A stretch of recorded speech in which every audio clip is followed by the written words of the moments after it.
welcome back. In our last segment, we talked about the nursing home ministry that we've been involved in over the last, 8 years or so. 8 years. Well, before COVID, that is. And we talked about a man called Fred. We started to talk about a man called Fred. Yeah. And it's not his real name, and we're not going to disclose anything about his name or which nursing home he was in. But it is an absolutely remarkable testimony, this, that we feel that we just want to share. That's right. We've been going in this particular nursing home for quite a long A time. really large nursing home. Yeah. On, was it 3 or 4 floors? 3 or 4 floors, yeah. Yeah. And it had a special unit at the bottom. They're called an EMI unit. EMI unit, that's right, yeah. And this particular person had been in institutions all his life. And he was in this nursing home. And we weren't allowed near him at all because he was so violent. And we weren't allowed anywhere near him at all. So I remember he used to have a hat on. If he started playing with his hat, you needed to stay away because he was agitated and he could have become violent very quickly. I discovered that Fred, not his real name, liked Mr. Kipling's cakes. So what we used to do was just taking some cakes in, which was really lovely. Yeah. And you could approach him with a carer, couldn't you? With a carer, they allowed me over a period of time, not straight away, but over a period of time, they allowed me to go near Fred and with a carer and take him some cakes, which was lovely. And he always smiled. He always was calm at that point when he had cake and things like that. But he was never allowed really to be in any of the services that we were in because we did do services. It was on a different floor. We did do services down there eventually, but only after it had stopped being online. So I thought, Fred really needs Jesus as his Lord and Saviour. I'm going to pray. I'm going to pray and I'm going to see what God does. And I was determined. I kept praying for Fred.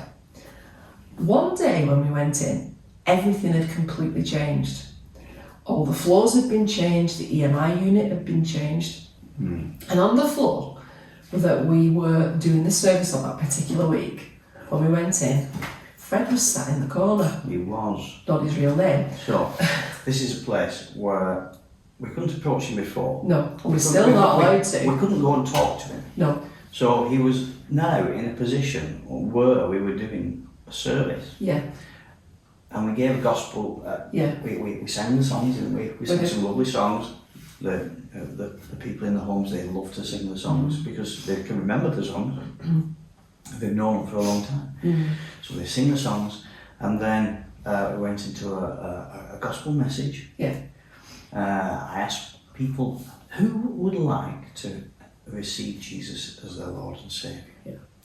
And who puts his hand up in the corner? Fred. Not his real name.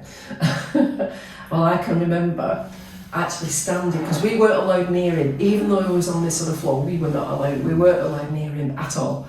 And I can remember standing at the other side of the room, behind some chairs, and seeing his hand go up. He'd been listening, and we'd done some hymns, and then you shared the gospel message, and his hand went up. And I remember just standing there with my eyes leaking, with tears just rolling down my cheeks, and just thanking the Lord for what he'd done.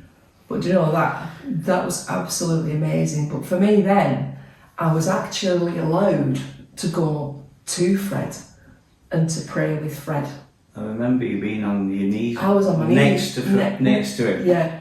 This man that was completely unapproachable. And praying with him, praying for him. It was so beautiful. It was beautiful. It was like there was nothing else around. It felt like there was just me and Fred and God, and we were just praying for him. And do you know, the temperament afterwards, the temperament of that man changed completely. He became a gentle man, didn't he? He did. He was so lovely, and every time we went in, we could visit him, and he always had a smile on his face, and he was completely different. We were allowed near him. As I said, his countenance, everything about him had completely changed. If anything, he was like a little pussycat now. He was. He was amazing. He had this white beard. Yeah. not quite Santa-esque. No. More the uncle from Yeah. Fools and Horses kind of beard.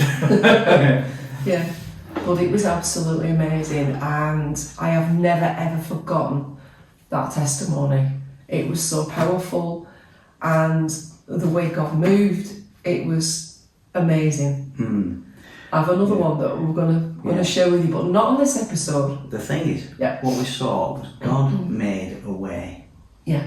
He made a way.